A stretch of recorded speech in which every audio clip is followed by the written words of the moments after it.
Welcome back to BCN news. ప్రపంచ స్థాయి investigative channel Java discover విడుదల చేసిన డాక్యుమెంటరీ వైసీపీ నాయకుల నేర చరిత్రను బయటపెట్టిందని Jaganmohan Reddy killer party, criminal party, గొడ్డలి పార్టీ, మాఫియా పార్టీకి అధ్యక్షుడని టీడీపీ ఎమ్మెల్సీ పొంచుమర్తి అనురాధ ఆగ్రహం వ్యక్తం చేశారు. మంగళగిరి టీడీపీ కేంద్ర కార్యాలయంలో మీడియా సమావేశంలో మాట్లాడుతూ నేర చరిత్ర ఉన్న పొలిటీషియన్ జగన్ గురించి ప్రపంచవ్యాప్తంగా కొన్ని యూనివర్సిటీలలో రీసెర్చ్ కేసు స్టడీగా ఉందని అన్నారు.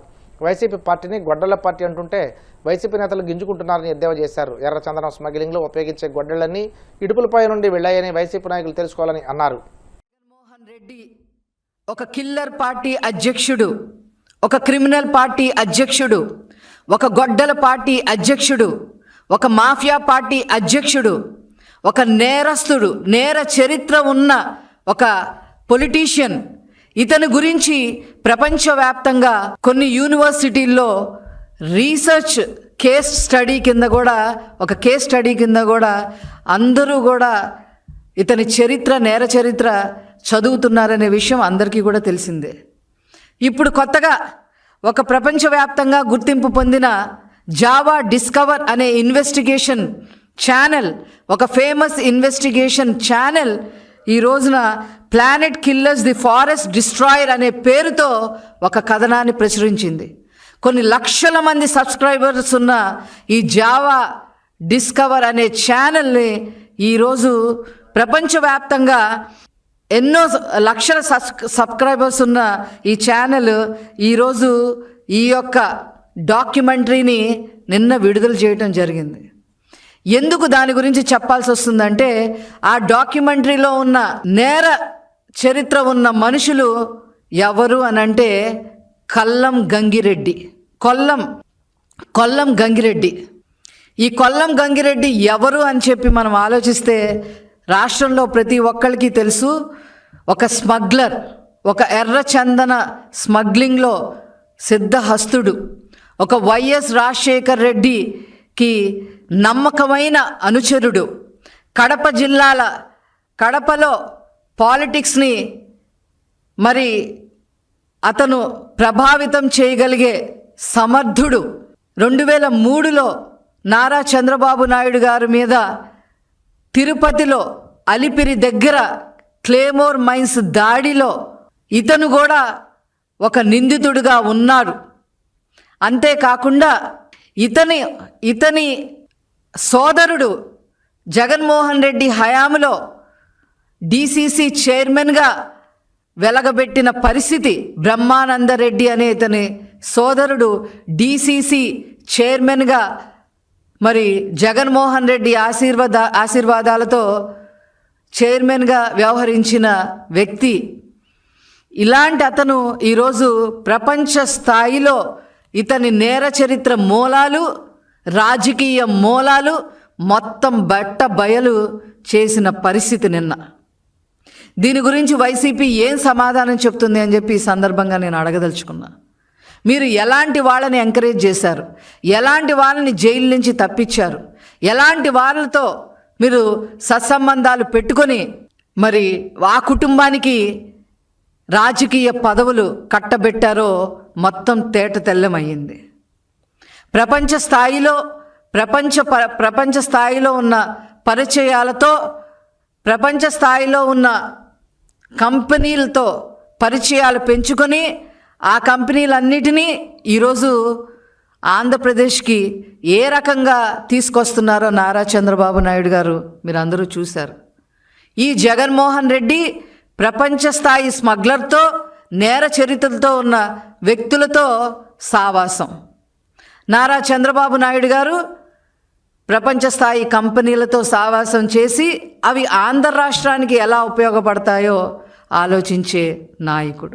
ఈ రకంగా మరి జగన్మోహన్ రెడ్డి మొన్న ఎవరో అంటూ ఉన్నారు, మొన్న వాళ్ళ పార్టీలో మహిళా నాయకులు అంటూ ఉంటున్నారు, మా పార్టీని గొడ్డల పార్టీ అంటారా అని గోపాలపురం నియోజకవర్గం మెట్ట ప్రాంతంలో రైతులు పొగాకు ఎక్కువగా సాగు చేస్తున్నారని, అయితే ఈ ఏడాది పొగాకు రైతులకు కనీస మద్దతు ధర లేకపోవడం, ఆదుకోవాల్సిన ప్రభుత్వం చేతులెత్తేయడంతో వారు తీవ్ర ఇబ్బందులు పడుతున్నారని మాజీ మంత్రి తానేటి వనిత ఆగ్రహం వ్యక్తం చేశారు.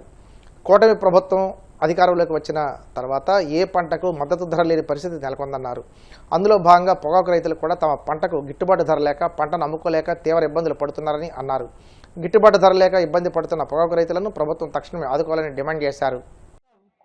పొగాకును పండిస్తూ ఉంటారు. వారి యొక్క కష్టాలు ఈ రోజున మన పార్టీ గుర్తించి మన పార్టీ వారికి అండగా ఉండాలి, వారికి మరి మద్దతు ధర ఇప్పించాలి. మొన్నటి వరకు కూడా మరి పెట్టుబడి పెట్టారు. ఆ పెట్టుబడి పెట్టిన మరి కష్టాలు మీ అందరికీ తెలుసు. గతంలో అయితే మన ప్రభుత్వం అధికారంలో ఉన్నప్పుడు మన జగనన్న మరి రైతన్నలందరికీ కూడా రైతు భరోసా పథకాన్ని పెట్టుబడి నిమిత్తం ఇవ్వడం జరిగింది. కానీ ఈ రోజున ఈ కూటమి ప్రభుత్వం అధికారంలోకి వచ్చిన తర్వాత అది లేదు. కష్టపడి వారి ఇంట్లో ఉన్న బంగారమో ఇంకొకటి తాకట్టు పెట్టి తీసుకొచ్చిన డబ్బుతో వారు పెట్టుబడి పెట్టి పంటను పండించారు. పండించిన పంటకి ఈ రోజున మరి ధర లేదు. గిట్టుబాటు ధర లేకపోవడంతో వారంతా కూడా ఆ పొగాకుని నిల్వ చేసుకునే పరిస్థితి. ఎక్కువ కాలం నిల్వ చేస్తే నాణ్యత కోల్పోతుంది, దానికి ధర ఉండదు. అంటే ఈ రోజున రైతు ఏ విధంగా ఎప్పుడు అంటే ఈ రోజున పండించిన వెంటనే కొనుగోలు లేకపోవడంతో నష్టపోతున్నారు. తర్వాత రేట్ వస్తుందేమో అని ఎదురు చూస్తూ దాన్ని నిల్వ చేస్తే నాణ్యత కోల్పోవడం వల్ల మళ్ళీ రేటు రాదు. అంటే ఈ పరిస్థితి ఈ రోజున రైతాంగాన్ని ఆందోళనకు గురి చేస్తుంది. అంటే ఈ రోజున ప్రభుత్వం ఇక్కడ ఈ కార్యక్రమాన్ని ఏర్పాటు చేయడానికి కారణం ఏంటంటే రైతులు పడుతున్న కష్టాన్ని ప్రభుత్వం దృష్టికి తీసుకువెళ్ళాలి, ప్రభుత్వం దిగి వచ్చి రైతన్నలను ఆదుకోవాలన్నది ఈ కార్యక్రమం యొక్క ముఖ్య ఉద్దేశం. ఈ రోజున మనం అందరం కూడా రైతన్నలకి సపోర్ట్ గా నిలబడడానికి కారణం మన పార్టీ పేరులోనే ఏముందండి, వైఎస్ఆర్ కాంగ్రెస్ పార్టీ అంటే యువజన శ్రామిక రైతు పార్టీ. అంటే మనం అందరం కూడా రైతుకి అండగా నిలబడుతున్నాం. జగనన్న రైతు బాంధవుడుగా మరి ఆ రోజున మరి రైతన్నలను ఏ విధంగా ఆదుకున్నారో మన ప్రభుత్వం అధికారంలో ఉన్నప్పుడు మీ అందరికీ తెలుసు. రైతు భరోసా కేంద్రాలు ప్రతి గ్రామంలో ఏర్పాటు చేశారు. అంటే మండల హెడ్ క్వార్టర్స్ కి వెళ్లవలసిన అవసరం లేకుండా ప్రతి ఒక్కటి కూడా రైతు భరోసా కేంద్రాల ద్వారా రైతన్నలకి సపోర్ట్ గా ఉండే విధానాన్ని తీసుకొచ్చారు. మరి ఆ రోజున ఎరువులు కానివ్వండి, పురుగు మందులు కానివ్వండి, వారికి కావలసిన సలహాలు కానివ్వండి, అన్ని కూడా రైతు భరోసా కేంద్రాల ద్వారానే ఇవ్వడం జరిగింది. మరి ఈ రోజున స్వయంగా ముఖ్యమంత్రి చంద్రబాబు నాయుడు గారే చెప్తున్నారు, రైతులు ఎక్కువగా యూరియా వాడడం వల్ల ఇబ్బందులు పడుతున్నారు, రకరకాల రోగాలకి గురవుతున్నారని చెప్తున్నారు. అంటే ఈ రోజున వారు రైతులకు ఇవ్వాల్సిన ఎరువులు సకాలంలో అందించలేకపోవడం కారణం కాదు, కానీ ఈ ఇబ్బందులు వస్తున్నాయి అన్నది డైవర్ట్ చేయడం అన్నమాట. ఎంతసేపు కూడా మరి మనది డైవర్షన్ పాలిటిక్సే కదండి ఈ రోజున కూటమి ప్రభుత్వానికి. కనుక ఈ డైవర్షన్ పాలిటిక్స్ అనేవి మానేసి ఈ రోజున రైతులకి అండగా నిలబడాలి. మరి గతంలో మన ప్రభుత్వం అధికారంలో ఉన్నప్పుడు జగనన్న మరి ఎప్పుడూ కూడా చరిత్రలు లేదండి పొగాకుని ప్రభుత్వం కొనుగోలు చేయడం అనేది. చరిత్ర సృష్టించారు ఆ రోజున జగనన్న. ప్రభుత్వం ద్వారా ఈ పొగాకుని కొనుగోలు చేసి పొగాకు రైతన్నల అందరినీ కూడా ఆదుకోవడం జరిగింది. మనమందరం కూడా ఈ రోజున గట్టిగా మాట్లాడవలసింది ఏంటంటే ప్రభుత్వం కొనుగోలు చేయాలి. ఏ విధంగా రైతన్నలందరికీ కూడా గిట్టుబాటు ధరను కల్పిస్తూ వారికి రావలసిన మరి రాయితీలు కూడా వారికి ఇప్పిస్తూ ఈ రోజున వారిని ఆదుకోవాలి. గతంలో రేట్ ఎంత ఉండేదండి, కేజీకి వచ్చి 450 రూపాయలు. ఈ రోజున రేట్ ఎంతండి, 260. తెలంగాణలోని కరీంనగర్ కేంద్రంలో బీఆర్ఎస్ బీజేపీ శ్రేణుల మధ్య ఘర్షణ వాతావరణం నెలకొనడంతో తీవ్ర ఉద్రిక్తలు నెలకొన్నాయి. మాజీ మంత్రి ఎమ్మెల్యే గంగుల కమలాకర్ క్యాంప్ కార్యాలయంలో బీఆర్ఎస్ ఎమ్మెల్యే పాడి కౌశిక్ రెడ్డి ప్రెస్ మీట్ పెట్టి కేంద్ర మంత్రి బండి సంజయ్పై విమర్శలు చేయడంతో ఆగ్రహించిన బీజేపీ శ్రేణులు క్యాంపు కార్యాలయంపై దాడి చేసి ఫర్నిచర్ ధ్వంసం చేశారు. కౌశిక్ రెడ్డి కారును ధ్వంసం చేయగా పోలీసులు బీజేపీ శ్రేణులను చెదరగొట్టారు. వార్తలు ముగించే ముందు ముఖ్యాంశాలు మరోసారి.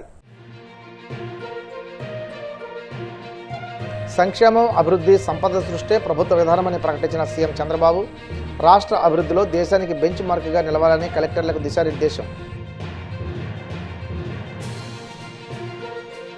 భీమవరంలో అల్లూరి సీతారామరాజు స్మృతి వనం వద్ద మన్యం వీరుడు అల్లూరి 102వ వర్ధంతి కార్యక్రమం నివాళులు అర్పించిన deputy speaker Raghurama, Bhimavaram MLA Anjibabu.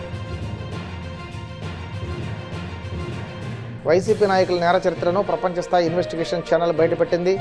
తీవ్ర స్థాయిలో విమర్శలు గుప్పించిన ఎమ్మెల్సీ పొంచుమర్తి అనురాధ.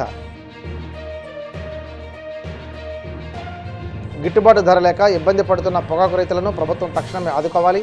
మాజీ మంత్రి తానేటి వనిత డిమాండ్. ఈ వార్తలు ఇంతటితో సమాప్తం. మరిన్ని వార్తల కోసం BCN digital YouTube channel, Facebook page follow అవ్వండి. అప్డేట్ వార్తల కోసం ప్లీజ్ సబ్స్క్రైబ్.